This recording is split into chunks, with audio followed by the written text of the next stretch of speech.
नमस्कार, मैं हूं अखिलेश रावत। आपका स्वागत है हमारे चैनल पर। साथियों, रतलाम झाबुआ लोकसभा सीट पर लगभग 8 विधानसभा आती है और आठों विधानसभाओं को मिलकर एक लोकसभा बनती है। उस लोकसभा का नाम है रतलाम लोकसभा।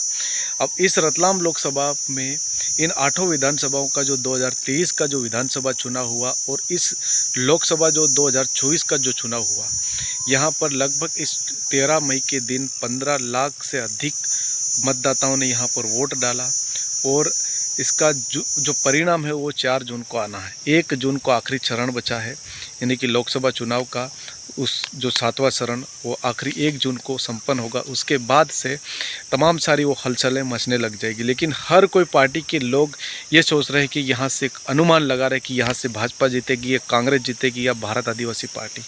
लेकिन अगर उससे पीछे बहुत ही कम दिनों बाद यहाँ पर लोकसभा चुनाव हुआ, यानी कि विधानसभा चुनाव हुआ और बहुत ही कम समय बाद यहाँ पर लोकसभा चुनाव हुआ, तो देखा जा रहा है कि अगर उस विधानसभा चुनाव का जो परिणाम था और उसका परिणाम क्या ऐसा का ऐसा लोकसभा चुनाव में होगा क्या, ऐसा अनुमान लोग देख रहे हैं। और पार्टियों के तहत वोटों को गिन गिन के कि यहाँ पर हमको इतने वोट मिलेंगे और यहाँ पर हमारी इतनी भरपाई होगी। लेकिन हम अगर उन आठों विधानसभाओं का कंपेयर अगर लोकसभा में करें तो उसका क्या परिणाम रहेगा, इसमें उन विधानसभा में कौन वोट ज़्यादा लाया था और किस पार्टी को ज़्यादा वोट मिले थे, और यहाँ अगर ऐसा होता है तो कौन पार्टी भारी पड़ सकती है एक दूसरे पे। तो सर्वप्रथम बात करते हैं झाबुआ विधानसभा की। झाबुआ विधानसभा में कांग्रेस प्रत्याशी को मिले थे 1,03,151 वोट और भाजपा के प्रत्याशी को मिले थे 87,458 वोट मिले थे। और भारत आदिवासी पार्टी के प्रत्याशी को भी वहाँ से करीबन 3 से 2,500 के समथिंग वहाँ पर वोट मिले थे। लेकिन यहाँ पर कांग्रेस 15,693 वोटों से जीत जाती है, यानी कि भाजपा को हराकर इतने वोटों से ही जीतती है। अब बात छेलाना की करते हैं तो छेलाना में भारत आदिवासी पार्टी के प्रत्याशी को लगभग 71,219 वोट मिले थे और कांग्रेस के प्रत्याशी को 66,601 वोट और बीजेपी के प्रत्याशी को 41,584 वोट मिले थे। यहाँ से भारत आदिवासी पार्टी लगभग 4,618 वोटों से कांग्रेस के प्रत्याशी को हराया और बीजेपी के प्रत्याशी को लगभग 29,635 वोटों से हराया। तो यहाँ पर भारत आदिवासी पार्टी का प्रत्याशी है और वो 4,618 वोटों से जीता और कांग्रेस यहाँ से इतने वोटों से हारी। अब जोबट की बात करी जाए तो जोबट में कांग्रेस प्रत्याशी को लगभग 80,784 वोट मिले हैं और बीजेपी के प्रत्याशी को 42,027 वोट मिले हैं और निर्दलीय प्रत्याशी थे माधो सिंह डावर, उनको लगभग 21,312 वोट मिले थे। अगर इन दोनों का वोट, यानी कि बीजेपी के जो निर्दलीय प्रत्याशी और जो बीजेपी के प्रत्याशी, अगर इन दोनों के वोटों को मिलाकर भी यहाँ पर जो कि जोबट में कांग्रेस कई वोटों से, हज़ारों वोटों से यहाँ से और भी जीत रही है। और जो कांग्रेस जोबट में सेना महेश पटेल जो कांग्रेस की विधायक है। इसके बाद करते हैं थानला विधानसभा में। थानला विधानसभा में कांग्रेस को लगभग 1,51,97 वोट मिलते हैं और बीजेपी को यहाँ पर 1,03,857 वोट मिलते हैं और बाप पार्टी को यहाँ पर 9,215 वोट मिलते हैं। यानी कि यहाँ पर जो जीत का आंकड़ा बीजेपी और कांग्रेस में, तो कांग्रेस यहाँ से 1,340 वोटों से जीतती है और यहाँ पर बीजेपी 1,340 वोटों से हारती और कांग्रेस का यहाँ पर विधायक है वीर सिंह भूरिया। अब अलीराजपुर की बात करी जाए तो अलीराजपुर में बीजेपी को करीबन वोट मिले थे 83,767 वोट, जो कि नागर सिंह चौहान जो प्रत्याशी थे, और कांग्रेस के मुकेश पटेल को जब यहाँ वोट मिले थे 80,041 वोट और यहाँ पर जीत का आंकड़ा था 3,723। और भी निर्दलीय प्रत्याशी और कई प्रत्याशी थे, लेकिन इन दोनों के बीच का जो कांग्रेस और बीजेपी के हाथ लगे। अब पेटलावद विधानसभा की बात करी जाए तो पेटलावद में जो कि भाजपा प्रत्याशी को यहाँ पर वोट मिले थे 1,15,12 वोट मिले थे और कांग्रेस के प्रत्याशी को यहाँ पर 95,865 वोट मिले थे और बाप के प्रत्याशी को यहाँ पर 15,611 मिले थे और आप के प्रत्याशी को यहाँ पर 7,440 वोट मिले थे। अब इन सबको देखा जाए तो यहाँ पर को बीजेपी 5,647 वोटों से जीतती है। तो यहाँ पर भारत आदिवासी पार्टी का प्रत्याशी भी था और आम आदमी पार्टी का भी प्रत्याशी था। तो यहाँ पर कांग्रेस इतने वोटों से यहाँ से पीछे रहती है और हारती है।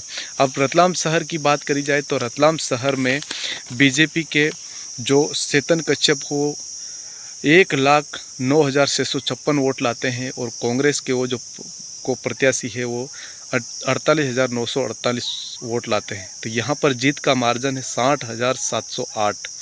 और अब इसके बाद यहाँ चेतन कश्यप 60,708 वोटों से जीत जाते हैं।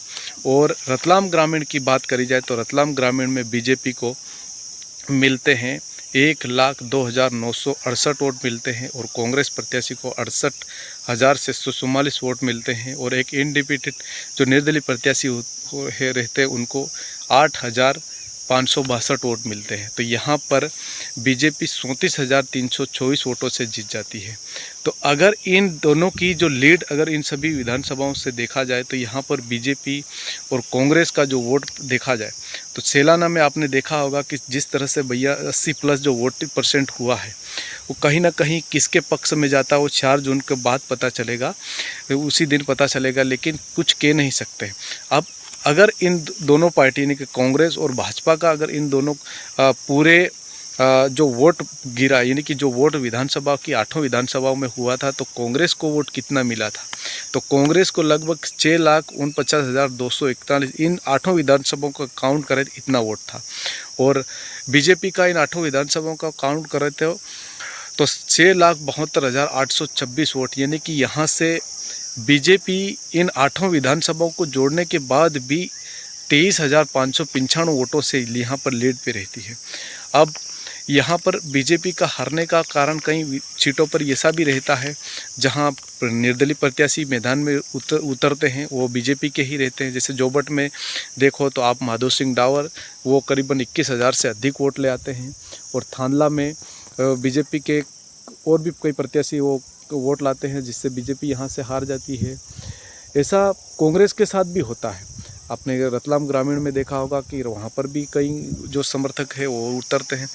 तो अगर यहाँ इन दोनों को इन 8 विधानसभाओं का जो आंकड़ा अगर देखें और उससे अभी जो 15,90,000 या 96,000 से अधिक जो मतदान हुआ है यहाँ पर, तो इन दोनों को मिलाकर सेम ही है, आगे ऊपर नीचे। तो यहाँ पर बीजेपी जो 23,000 से अधिक वोटों से इन विधानसभा चुनाव से यहाँ पर अगर लीड ले सकती है, जीतती है, तो ऐसा ये अनुमान विधानसभा चुनाव का है।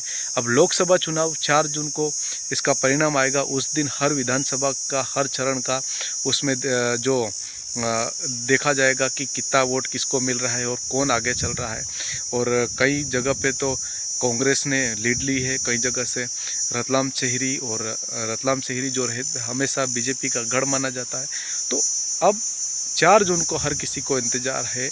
और ये जो विधानसभा वोट के हिसाब से देखा जा रहा है तो भारत आदिवासी पार्टी का सेलाना में विधायक है और लगभग 71,000 से अधिक वोट लाता है। पेटलावद में लगभग 15,000 से अधिक वोट लाता है। झाबुआ में 2,500-3 हज़ार से वोट लाता है। और थांदला में लगभग 9-10 हज़ार के समथिंग वोट लाता है।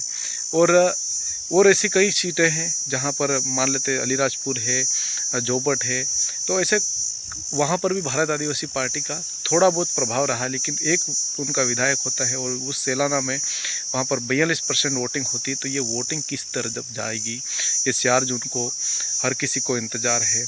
अब 3 विधायक कांग्रेस के हैं, 4 विधायक भाजपा के हैं और 1 भारत आदिवासी पार्टी का है।